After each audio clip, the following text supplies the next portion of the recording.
Amigos y hermanos, sean todos ustedes muy bienvenidos. Les saludamos en el amor de nuestro Señor Jesucristo. Quiero invitarle a que comparta conmigo la lectura de la palabra del Señor en Efesios capítulo 1. Efesios, en el capítulo 1. Por favor, a partir del versículo 16, vamos a leer hasta el versículo 21. Amén. A partir del verso 16, entonces, leo en el nombre del Señor Jesucristo.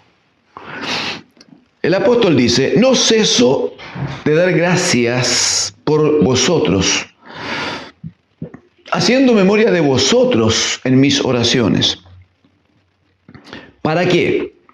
El Dios de nuestro Señor Jesucristo, el Padre de gloria, os dé espíritu de sabiduría y de revelación en el conocimiento de Él, alumbrando los ojos de vuestro entendimiento, para que sepáis, uno, cuál es la esperanza a que Él os ha llamado; dos, cuáles las riquezas de la gloria de su herencia en los santos; y tres, y cuál, verso 19, y cuál la supereminente grandeza de su poder para con nosotros, los que creemos, según la operación del poder de su fuerza, la cual operó en Cristo, resucitándole de los muertos y sentándole a su diestra en los lugares celestiales, sobre todo principado y autoridad y poder y señorío, y sobre todo nombre que se nombra,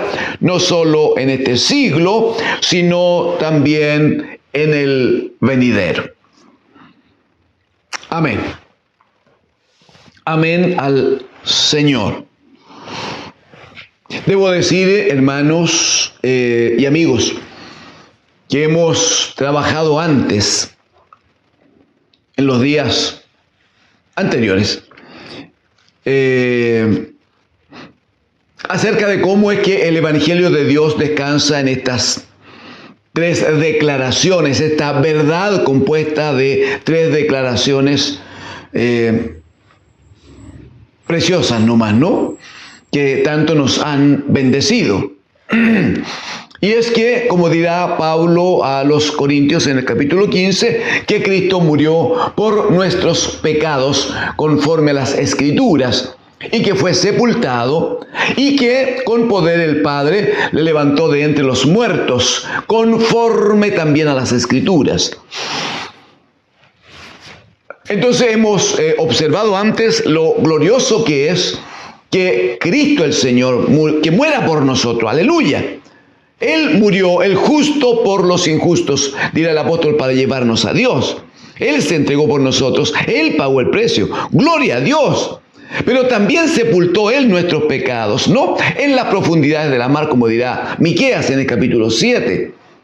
Pero siendo eso extraordinariamente hermoso, lo que mayor gloria nos provoca es que la Escritura va a decir que el Padre, y conforme a las Escrituras, el Padre al tercer día de muerto le levanta, le resucita de entre los muertos para sentarlo a su diestra. ¿Cómo dirá la profecía del Salmo 110? No, dijo el Señor a mi Señor: siéntate a mi diestra hasta que ponga a los enemigos debajo de tus pies. Entonces, es tan fundamental, es tan importante para la iglesia del Señor poder reconocer, poder entender y poder confesar que Jesucristo es un Señor que, si bien estuvo muerto y sepultado, hoy por el poder del Padre, habiendo sido resucitado, hoy gobierna en los cielos. Hoy está a la diestra del Padre, como lo dice la Escritura, sobre todo principado y autoridad y poder y señorío, y allí está entonces teniendo plena autoridad, según lo vamos a examinar este día. Quiero que me permitan estar conmigo muy brevemente, a modo de introducción, en esto que hemos leído este día. El apóstol dice que él no cesa de dar gracias. En el verso 15 va a decir que está orando por la iglesia. En el 16, no ceso de dar gracias por vosotros, dice, haciendo memoria de vosotros en mis oraciones. ¿Y qué es lo que pide el apóstol? ¿Qué es lo que pedimos hoy por la iglesia y para la iglesia del Señor? ¿Qué oramos hoy? Versículo 17. Para que el Dios de nuestro Señor Jesucristo, el Padre de gloria, os dé espíritu de sabiduría y de revelación en el conocimiento de Él, en el conocimiento del bendito Hijo. Hay cosas, amados hermanos, que no hay forma de llegar a conocer, a entender y por lo tanto a ser bendecidos con esas verdades que contiene la palabra del Señor, si no se manifiesta a nosotros el espíritu de revelación que Dios nos ha dado. Hay verdades que no pueden ser solo conversadas. Hay verdades que no basta con intentar una clase en un instituto teológico. Hay cosas que no basta con permanecer muchos años en la iglesia. Si no hay un tiempo de búsqueda, si no hay una permanente solicitud en oración al Dios y Padre para que Él se revele a nosotros, entonces corremos el riesgo de vivir toda la vida en un nivel pequeñito, en un nivel bajo. Si usted me pudiera acompañar, el apóstol le escribe a los Corintios, Primera de Corintios, capítulo 2, versículo 6.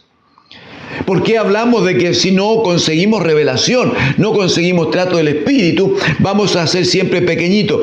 Por lo que dice, 1 Corintios 2:6, dice, sin embargo, hablamos sabiduría entre los que han alcanzado madurez, los que han crecido, los que se han desarrollado.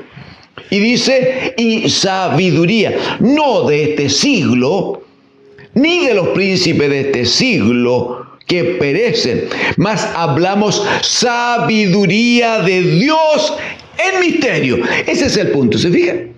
Sabiduría de Dios en misterio. Una sabiduría desconocida. Una sabiduría que, como dirá luego, los príncipes de este mundo no han alcanzado a entender. Porque si la lograsen entender, primero, nunca hubieran crucificado a Cristo. Segundo, nunca despreciarían la predicación del Evangelio y el anuncio de que Jesucristo es el Señor. Y como también va a decir aquí en el verso 9, cosas que ojo no vio, ni oído oyó, ni han subido en corazón de hombre, son las que Dios ha reservado, ha guardado para los que le aman. Sí, pero los que le aman son los que buscan el conocimiento, la revelación de Dios. De tal manera que dirá el verso 7, hablamos sabiduría de Dios en misterio, la sabiduría oculta, la cual Dios predestinó antes de los siglos para nuestra gloria. Por eso que Pablo va a decir a los Efesios que su oración lo que pide es que el Dios de nuestro Señor Jesucristo, verso 17, el Padre de gloria, os dé espíritu de sabiduría y de revelación en el conocimiento de Él. En el verso 18 va a decir, alumbrando los ojos de vuestro entendimiento, poniendo luz en el alma. Ese es el punto.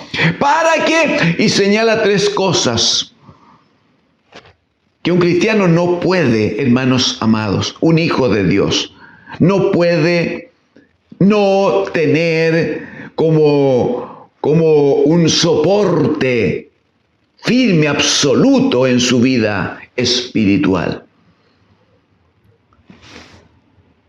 Pide el apóstol que sean alumbrados los ojos de nuestro entendimiento, que se revele la gracia de Dios, que se manifieste su sabiduría para entender tres cosas. La primera, para que sepáis, dice, cuál es la esperanza a que Él os ha llamado. Y esa esperanza no tiene que ver con este sistema, no tiene que ver con las riquezas temporales, no tiene que ver con alcanzar algún título o algún nombre, sino que el cumplimiento del llamado de Jesucristo. Si yo me fuere y os prepararé lugar, vendré otra vez y os tomaré a mí mismo, para que donde yo estoy, vosotros también estéis.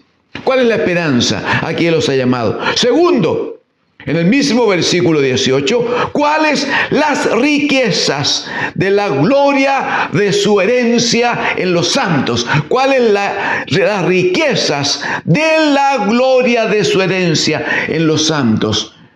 Está hablando no de riquezas temporales. Está hablando no de bienes temporales o materiales, que un hijo de Dios podrá o no tenerlos, pero que un hijo de Dios tiene clarísimo entendimiento que todas las cosas temporales nos han sido entregadas en administración. Y que cuando seamos llamados por el Señor, nada de lo temporal lo llevaremos, nada de lo temporal tendrá importancia alguna. Nos ha sido dado para probar nuestro nivel de obediencia, nuestra sujeción a la enseñanza del Padre y cómo es que dominamos nuestro corazón para que no se deje llevar ni gobernar por cosas temporales, sino que vive en la fe del bendito Hijo de Dios. Está hablando de las riquezas, de la gloria de su herencia en los santos. Y abundantemente el apóstol luego explicará que esta riqueza es la revelación, es el conocimiento, es la manifestación de Cristo a nuestras vidas. Entonces ha dicho el apóstol que él ora para que, alumbrados los ojos del entendimiento, uno, sepáis cuál es la esperanza que Él os ha llamado, cuáles las riquezas. Se fija que es muy fácil cuando uno habla de riqueza, hablar de dinero, de inversiones, de banco, de viaje fuera del país y otra cosa. Todo eso brota, viene al tiro. Sí, pero el apóstol Pablo dice que para entender lo que él está diciendo, es necesario que por Dios el Padre sean alumbrados los ojos del entendimiento. Entonces, no está hablando de cualquier cosita que se ve aquí, que se puede palpar y tocar. Claramente no es eso. Y la tercera verdad que el apóstol quiere que la iglesia entienda, el verso 19, dice, ¿y cuál? La supereminente grandeza del poder de Dios para con nosotros los que creemos, dice, según la operación del poder de su fuerza, la cual ya operó. El poder de la fuerza de Dios, dice, ya operó en Cristo, resucitándole de los muertos y sentándole a su diestra en los lugares celestiales. Cosas muy importantes para nuestro entendimiento. Habla de la supereminente grandeza de su poder. Dice el poder de su fuerza, que ya operó en Cristo al levantarle de entre los muertos. Si usted puede examinar en alguna de las semanas recién pasadas, alguna de las predicaciones, de las presentaciones anteriores, va a observar que cuando Pablo escribe a los romanos y le hace la presentación del Evangelio de Dios, que tiene que ver con Cristo, el bendito Hijo, en el verso 4 va a decir, Romanos 1:4, dice que fue declarado Hijo de Dios con poder. Declarado Hijo de Dios con poder según el Espíritu de Santidad por la resurrección de entre los muertos. Claramente, si Jesucristo era Hijo de Dios, no podía ser vencido por la muerte. Claramente, si Jesucristo, al contrario, no hubiese podido vencer la muerte, Él hubiera sido uno como nosotros. Y la paga del pecado, porque Cristo llevó nuestros pecados en la cruz, la paga del pecado finalmente le hubiera vencido, si hubiera cumplido en Él la misma disposición que había para nosotros. Lo glorioso es que Él fue declarado Hijo de Dios con poder, según el poder de santidad, a través o a partir de la resurrección de los muertos. Por eso que Pablo va a decir a los Corintios en el capítulo 15, que si Cristo no hubiera resucitado, ¡wow!, nuestra fe sería vano. Nuestra predicación vana, estaríamos engañando a la gente porque predicamos que el Padre resucitó a Jesús de entre los muertos, y si no le hubiera resucitado estaríamos mintiendo. Pero lo peor, dice, que nosotros permaneceríamos en nuestros pecados, porque los muertos no pueden perdonar pecados. Pero aleluya, 1 Corintios 15, 20, ahora Cristo, dice Pablo, ha resucitado. Aleluya, Él ha resucitado. ¿Y por qué y para qué? Ha resucitado para gobernar. Ha resucitado para ser el Señor. Ha resucitado para cumplir la profecía del Salmo 110:1. Siéntate a mi diestra hasta que ponga todos los enemigos debajo de tus pies. Esto es, siéntate en el trono para gobernar. Siéntate como el Rey de Reyes y Señor de Señores, del cual da testimonio la Escritura. ¿Y qué dice el apóstol aquí en los versículos número 20 puntualmente? Que el poder del Padre operó en Cristo, resucitándole de los muertos, pero no para ponerlo a nuestro nivel, no para que vuelva a ser semejante a nosotros, no para que vuelva a andar sobre una tierra pecaminosa, sino, dice, lo sentó a su diestra en los lugares celestiales. Verso 21, sobre.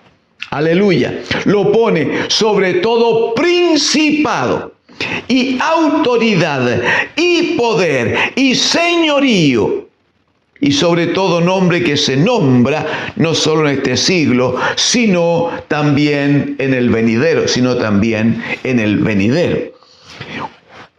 Perdón, lo que el apóstol está mostrándonos a la iglesia del Señor es que cuando el Padre resucita a su Hijo de entre los muertos, sujeta todo absolutamente bajo los pies de Cristo el Señor.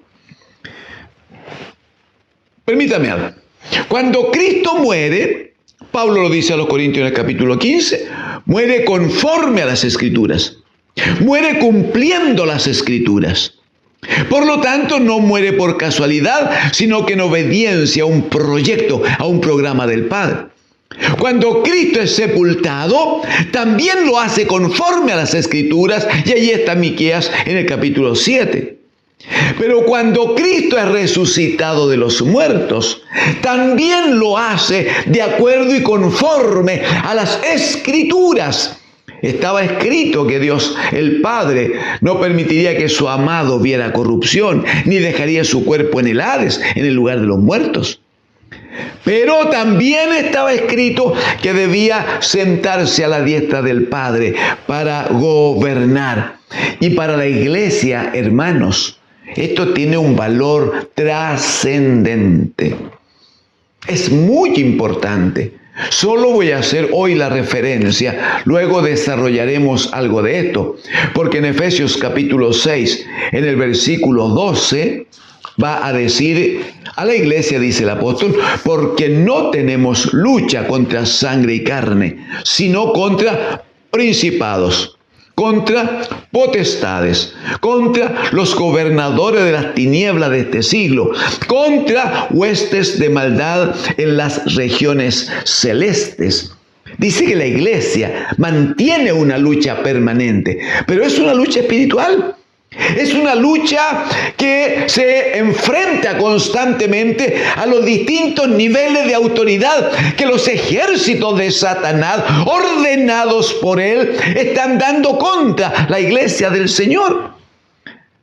Satanás ha organizado sus ejércitos de demonios, estableciendo niveles, principados, potestades, gobernadores de las tinieblas, huestes de maldad en las regiones celestes. Y la lucha de la iglesia no es contra carne, no es contra sangre. Aunque un hombre o una mujer se levante, aunque una autoridad se levante con leyes o con dictámenes equivocados, lejos de la autoridad del Señor, nuestra lucha no es contra sangre ni carne.